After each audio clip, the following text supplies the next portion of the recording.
Et là... Oula, je me fous un coup. Ok, d'accord, ça commence bien. Et hello tout le monde, j'espère que vous allez bien. On se retrouve aujourd'hui pour une nouvelle vidéo qui va être en sortie livresque pour le mois d'octobre. Vous allez voir, j'ai noté plein de livres, mais quand je vous dis plein, c'est à dire que mon compte en banque il va tirer la gueule. Déjà que là je me suis lâchée en septembre, mais alors il n'a encore rien vu pour le mois d'octobre. Je vais pas toujours vous faire des résumés parce que je vous avoue que pour certains livres j'ai pas besoin en fait, enfin j'ai pas trop regardé le résumé, c'est des sorties qui me faisaient de l'œil depuis un bon petit moment. Donc voilà, je suis contente qu'ils sortent et j'espère que cette vidéo vous plaira puisqu'on la commence tout de suite. Le premier roman dont j'ai envie de vous parler, il s'agit de Verity de Colleen Hoover, donc qui sort le 1er octobre prochain. C'est un roman thriller. Vous n'êtes pas sans savoir que Colleen Hoover c'est l'une de mes auteurs préférées, donc j'avais hâte qu'il sorte enfin en français. Du coup, alors, d'après ce que j'ai compris de ce roman, c'est qu'on va suivre Loen, qui est une jeune autrice qui a en fait du mal à vendre ses romans. Ses livres ne rencontrent pas, on va dire, de grand succès auprès des lecteurs, jusqu'au jour où elle va rencontrer Jeremy Crawford, qui est un bel homme séduisant, qui va lui faire une proposition qu'elle va accepter. Et cette proposition, en fait, c'est qu'elle aille s'installer dans sa maison à lui, où il réside avec sa femme qui s'appelle Verity Crawford, qui était une auteure à succès, une auteure de best-seller, sauf que Verity a eu un accident de voiture qui l'a laissée en fait dans un état où elle n'est plus capable d'écrire. Et donc le job que va proposer Jeremy à Loen, c'est qu'elle soit la ghostwriter de sa femme, donc que ce soit Loen qui écrive les romans à la place de sa femme. Et on va suivre en fait son histoire dans cette maison où elle va se rendre compte qu'il y a pas mal de choses étranges qui se passent. Et voilà à peu près de quoi je sais du résumé en fait du bouquin. Mais voilà, moi c'est Colleen Hoover, c'est du thriller. Je lis pas forcément énormément de thriller, mais comme c'est du Colleen Hoover, j'ai envie de découvrir. Et c'est une auteure, comme je vous l'ai dit, c'est mon auteure préférée, l'une de mes auteurs préférées. Et je suis jamais déçue de ses romans, donc là j'ai vraiment hâte de lire cette histoire. Toujours à la même date, donc sort en poche Nos âmes tourmentées de Morgane Moncomble. De cet auteur j'ai Viens on s'aime, d'ailleurs en plus je l'ai pas lu mais il est juste là, il me fait des grands appels en mode lis-moi. Je sais que, alors Viens on s'aime ça a été le coup de cœur pour beaucoup, c'est de la romance. J'adore la romance, mais pour une raison obscure, lui je l'ai toujours pas lu. Et Nos âmes tourmentées, il m'intéresse énormément. Je sais pas trop de quoi ça parle, mais je sais que l'auteur dans ses livres aborde souvent des sujets assez forts. Et là il me semble que c'est question de harcèlement scolaire.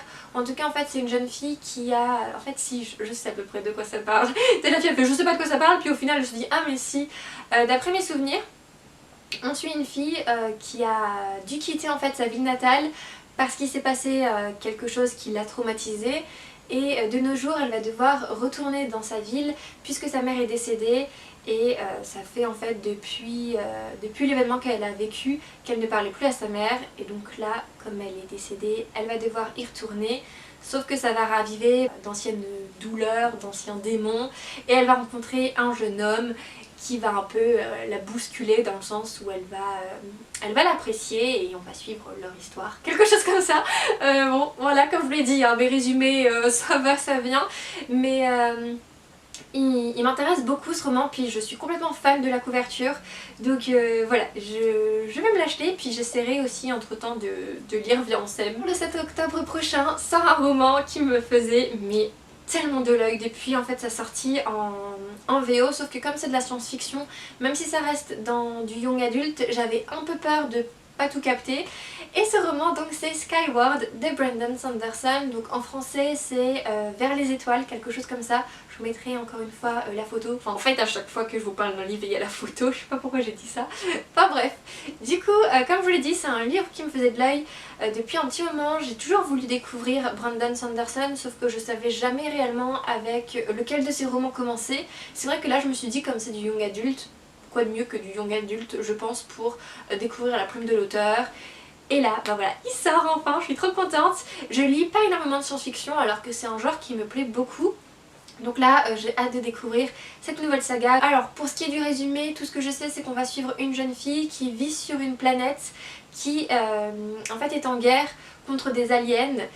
Et notre héroïne veut à tout prix intégrer l'école d'élite des pilotes de vaisseaux spatiaux. Sauf que c'est un peu plus compliqué que ça parce que son père a déserté lors de la guerre, et elle est un peu considérée, l'héroïne, comme le vilain petit canard, où tout le monde lui fait un peu payer la supposée trahison de son père, et on va donc suivre son histoire. Voilà. Moi ça m'intéresse beaucoup, donc j'ai hâte de le lire et j'espère qu'il me plaira hein, parce qu'il sort du coup au livre de poche. Il y a juste le prix qui me rebute un petit peu parce que c'est quand même plus de 20 balles, mais bon, comme c'est du Brandon Sanderson, si t'as compris avec ça franchement à chaque fois, comme c'est du Brandon Sanderson et que j'entends beaucoup de bien dessus, je me dis voilà, ce sera la petite folie du mois. Le 8 octobre prochain sort Fashion Victim de Juno Dawson, voilà. Qui est en fait un roman qui va parler du mannequinat, où on va suivre une jeune fille qui s'appelle Jana, qui a je crois peut-être 16-17 ans.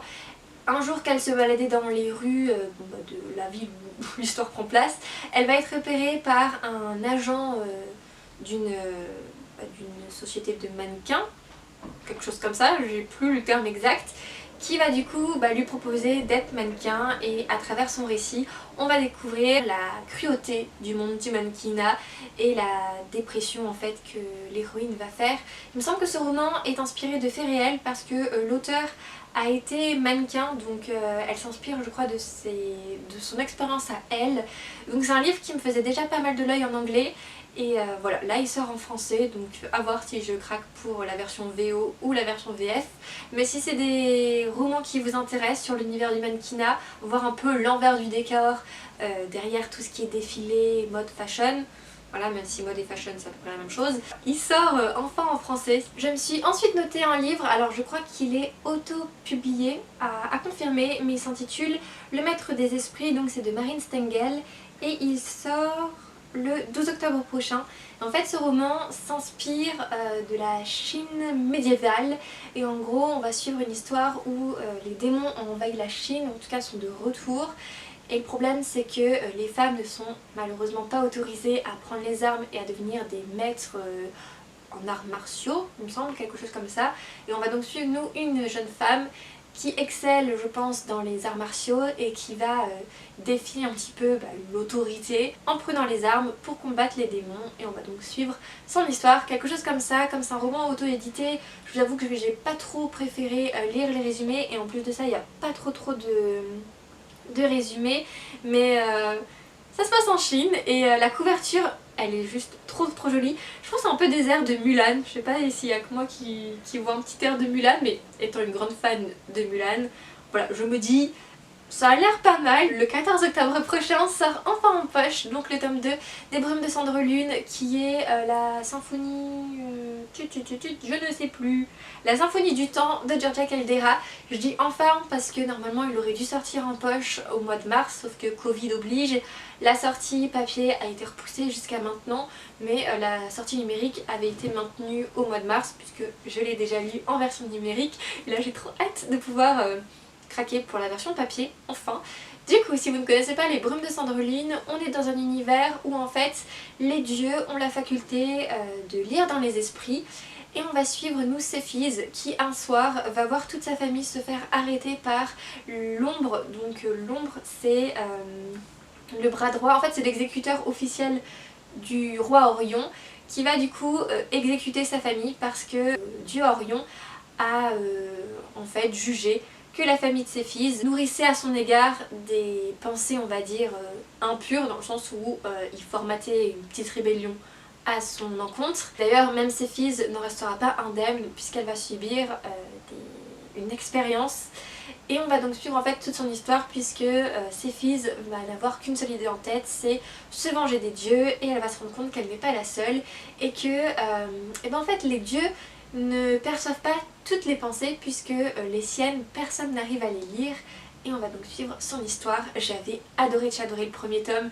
la fin était juste dingue, et j'ai lu le tome 2 que j'ai encore une fois adoré. Si vous n'avez pas encore lu cette trilogie, je vous la conseille parce que je trouve que l'univers vaut vraiment le détour et l'histoire est assez originale. Le 15 octobre prochain sort le nouveau roman. Alors il me semble que c'est peut-être une saga, c'est pas précisé si c'est une trilogie ou une nouvelle saga de l'auteur, mais donc sort une nouvelle, le premier tome d'une nouvelle saga on va dire, de Victor Dixon, et ça s'intitule Vampiria, donc le premier tome, La Cour des Ténèbres.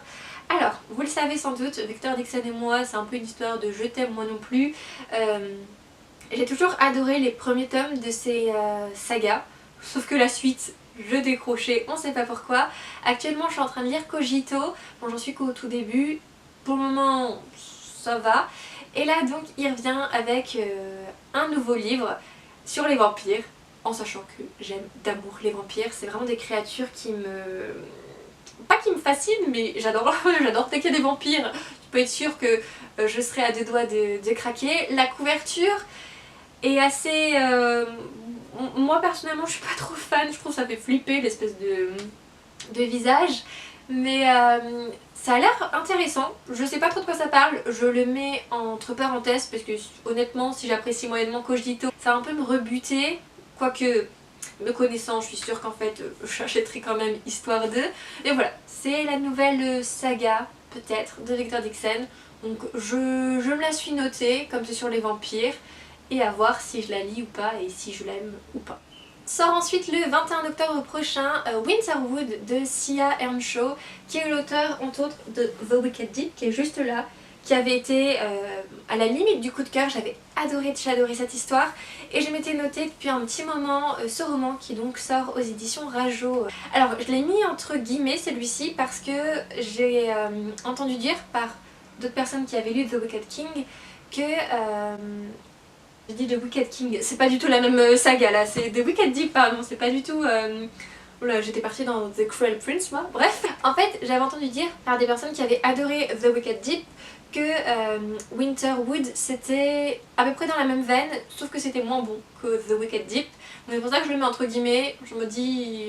je sais pas trop. Alors du coup, d'après ce que j'ai compris du résumé, on est dans un petit village qui est bordé par une forêt qui semblerait être enchantée, et on va suivre Nora, notre héroïne, qui appartient à une très ancienne lignée de sorcières, et on va découvrir que sa famille est liée plus ou moins à la forêt. Et un beau jour, il y a un jeune homme de son village qui va être porté disparu, et c'est Nora qui va le retrouver congelé. Et c'est de là que va partir l'intrigue, puisqu'en fait, d'après ce que j'ai compris, toutes les personnes qui traversent cette forêt n'en ressortent pas vivants. Et là, ce jeune homme-là, bon, il a été gelé. Et on va donc suivre toute l'histoire qu'il va y avoir autour, pourquoi il a été gelé, alors que généralement bah, il aurait dû mourir. Et l'histoire, les pouvoirs de l'héroïne, je pense, toute la relation de sa famille avec la forêt enchantée, quelque chose comme ça. Je me le suis noté parce que j'aime beaucoup les romans sur les sorcières et que j'avais vraiment adoré The Wicked Deep. Donc je me dis, si c'est un roman un peu d'ambiance comme celui-ci, ça peut être sympa. Après j'espère juste que c'est pas un trop gros copier-coller de The Wicked Deep, parce que sinon bah, soit ça passe, soit ça casse. Et le dernier livre qui me fait le plus envie là au mois d'octobre, il sort donc le 29 octobre prochain et c'est le premier tome de la trilogie The Nevernight Chronicle. Donc le premier tome c'est The Nevernight de J. Christophe. J'ai trop hâte qu'il sorte enfin. C'est une sortie que j'attendais depuis un petit moment, c'est de la fantasy adulte. Je sais pas trop de quoi ça parle, je vais juste vous lire les quelques premières lignes. Ça nous dit donc: dans un pays où 3 soleils ne se couchent presque jamais, une tueuse novice rejoint une école d'assassins, cherchant à se venger de ceux qui ont détruit sa famille. Je sais pas vous, mais moi clairement ça me donne tellement envie de le lire. En plus de ça, il y a deux versions, il y a une version reliée et une version brochée. Les deux me font envie. Honnêtement, si je pouvais, je crois que j'achèterais les deux. Mais là, je vais craquer pour la version reliée parce que je suis méga fan. Donc voilà, j'ai trop hâte. Pas grand chose d'autre à vous en dire, à part que bah voilà, je suis très impatiente à l'idée de l'avoir entre les mains. Je l'ai déjà précommandé et j'espère ne pas être déçue. Mais en tout cas, en ce moment, je trouve cette année de Saxu ou de Saxus, je sais jamais si on prononce le S à la fin, mais ils ont des sorties de dingue et mon porte-monnaie avec eux va prendre cher. Mais donc c'était tout concernant cette vidéo, j'espère qu'elle vous aura plu. N'hésitez pas à me partager en commentaire, vous, les sorties qui vous intéressent le plus au mois d'octobre ou même plus large d'ici la fin de l'année. Et sur ce, bah écoutez, je vous souhaite de très belles lectures et on se dit à la semaine prochaine. Bye!